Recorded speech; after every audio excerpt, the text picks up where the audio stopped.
This will be what I've been saying, the crash of our lifetime. It won't be quite 29 to 32, but it'll be more like 29 to 32 than it was 74 to 75 or 2000 to 2002.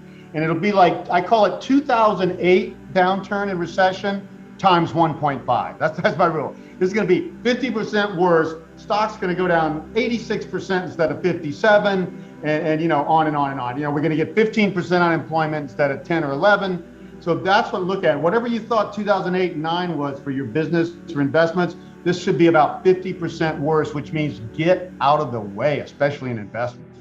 Yeah, and that's the problem. In booms, you can diversify in different countries and different economic sectors, tech and consumer discretionary and, Europe and US and East Asia, all this sort of stuff. There is nothing, including the magical gold, that did not bubble. In fact, gold at the peak of its bubble not too long ago went up more than stocks did. So people saying buy gold is the safe haven.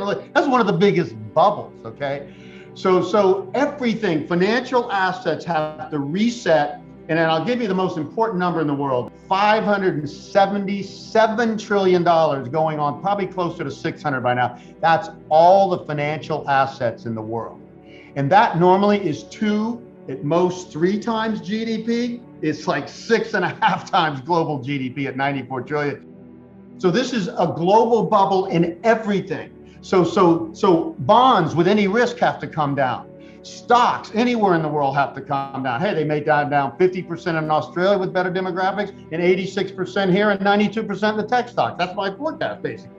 Australian stock market, where I'm going next couple of weeks to lecture, down 59%, which will be the worst they've seen in decades, but it'll be better than almost anybody else. Real estate, it already went down 34%. We didn't even see that in the Great Depression because we didn't have a real estate bubble in roaring 20s. You couldn't borrow money easy enough to have a bubble in real estate. It was crazy.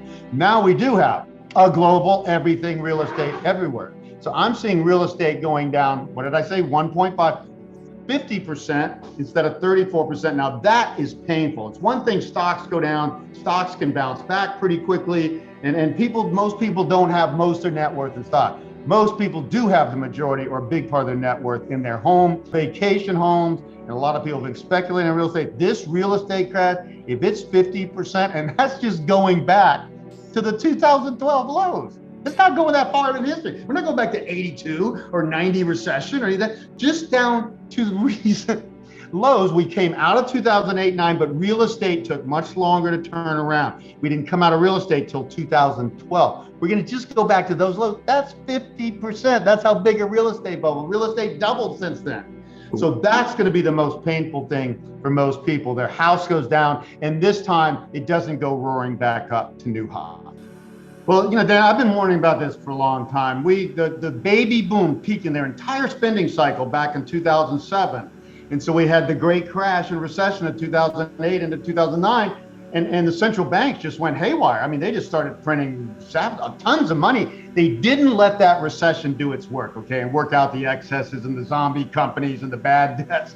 So we're carrying all this into the future with endless stimulus, and then COVID hits and they go haywire even more. $10 trillion, fiscal and monetary combined, about half and half, $10 trillion in 2 years to stimulate an economy just because of COVID, which is a short-term challenge anyway. So now they have to tighten now.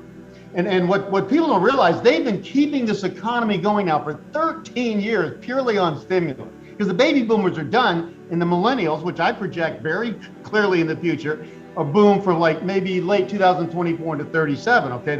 But in between, we've got this weak fundamental economy driven by stimulus, and now they've gone so far, they have to tighten and work against themselves. And I think this tightening is not going to be taken well by the economy. And by early next year, we're going to see another wave of stocks down, just like we saw or more. I call it the first wave crash. We're in that rebounce, and we're just coming into the third wave now. We're just making new lows and a lot of stuff, so that's a bad sign. I think we have another big wave down into late this year, early next year, bounce, and then we have another big wave down into late next year, early 2024. This will be the crash of our lifetime in a major bull or bear market. In other words, the direction you're going. And now we're in a bear market from my point of view. So the waves ought to be 5 waves up in a bull market, as we saw 87, 2000, 2000, that sort of thing, 2021. Now we're in the 5 wave sequence down. We saw the first wave bottom in June, okay? We've bounced since then, and now we're coming out of that bounce. We're in the 3rd wave from my point of view, just breaking below the 1st wave in the NASDAQ and most of the major indices in the S&P. And this 3rd wave should be at least as strong as the first one, and it should be stronger. It's likely to be 50 to 60% worse. So we could see the worst of this downturn into early next year. It took 5.5 months, that first wave, so it's probably going to take that or more for this one. First wave took down the NASDAQ 34%. This will probably take it down, after a bounce down 55 to 60. Now that is when people are going to know, this is no longer a correction. The central banks actually lost control. See, all I've been waiting on for years is the central banks to lose control, because all they've been doing is printing money. You don't solve any real problems with short-term cures, like just printing money out of thin air. You have to restructure, you got to cut back debts, you have to do real things businesses would do in a turnaround. So this has just been Pollyanna, and now it gets to the point where they overdid it. I think they have lost control. There's no way for the Fed. They can't turn around now and loosen aggressively after finally admit they have to tighten, and after they responded. They're stuck. And I think by time they do turn around, this crash is going to go down enough that people will say, no, we thought that the central banks could control this. We thought the economy keep going up. People are going to get scared, and then you can't turn them around. Well, basically, yeah, I'm optimistic about buying the best of. I will actually, you get Bitcoin in that 3,000 to 4,000 or 5,000 range, I will buy Bitcoin. It may be an invisible coin, but it's got complex technology behind it. And it is blockchain. Somebody at my own conference, a speaker, Mark Youssef, explains that it's the digitization of all financial assets and money. The biggest number I threw out earlier, 577 trillion in global financial assets, and it's probably already, that was a couple years ago, last time I could tag that and put it all together. It's going to be 600 trillion by the time this bubble is bursting. That's the biggest number in the world. If you can digitize that and make that much more efficient and easy to buy and sell and measure and stuff, that's the next wave. Crypto's a big deal.